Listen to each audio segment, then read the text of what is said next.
এভাবে আর চলবে কত কাল রে মন আমার, এভাবে আর চলবে কত কাল। এভাবে চললে হবে না। বাংলাদেশ ক্রিকেট তো একদম ধ্বংস হয়ে গেছে, একদম নোংরা বাজেভাবে কিন্তু বাংলাদেশ হেরেছে ইন্ডিয়ার কাছে। তো আমরা দেখে নেব বাংলাদেশ বনাম ইন্ডিয়া প্রস্তুতি ম্যাচ।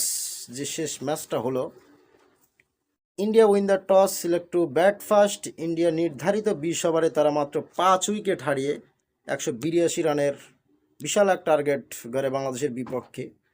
182 রান বাংলাদেশ, এটাতে দেখেই তাদের চোখটা কপালে উঠে গেছে যে খালি 82 রান এলে বাংলাদেশের জন্য সবচেয়ে বেটার হতো, বাট 182 রান।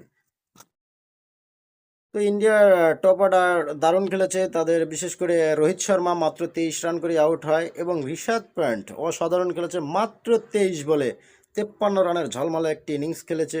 এবং হার্দিক পান্ডিয়া অলরাউন্ডার, ইন্ডিয়া দলের অন্যতম সেরা এক অলরাউন্ডার, মাত্র 18 বলে 40 রান। এবং সূর্যকুমার যাদব 18 বলে 31। অসাধারণ। তারা 4 থেকে 5টি প্লেয়ার মোটামুটি একটা ছোটোখাটো স্কোর করেই কিন্তু তারা 182 রানের লক্ষ্যে পৌঁছে যায়। বাংলাদেশ 183 রানের লক্ষ্যে খেলতে নেমেই কিন্তু তাদের চোখ দুটা কিন্তু একদম কপালে উঠে গেছে বলছে। তো মাত্র 122 রানে 9টি উইকেট হারিয়ে ফেলেছে। প্রথম 3 ওভারেই 3 উইকেট নাই।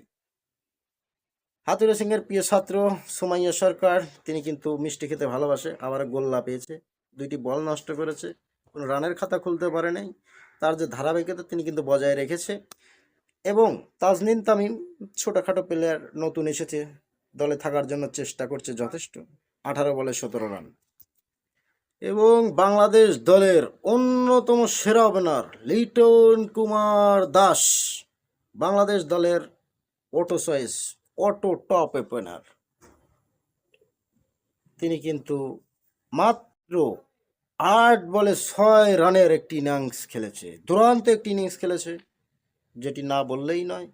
এবং শান্তি কুমার, আমাদের শান্ত দাদু, অসাধারণ খেলেছে। শান্ত বলেছে সৌম্য 0 করেছে, গোল্লা খেয়েছে, আমিও একটা গোল্লা খাবো। তিনিও কিন্তু গোল্লাটা নিয়ে বাড়ি গেছে, মানে কোনো রানের খাতাই খুলতে পারেনি। তাহিদ হৃদয় মাত্র 13, সাকিব আল হাসান 34 বলে 28, এবং বুড়ো মাহমুদুল্লাহ রিয়াদ বাংলাদেশ দলের বিপদের দিন, দীর্ঘ 16টা বছর একটানা সার্ভিস দিয়েছে এই পজিশনে।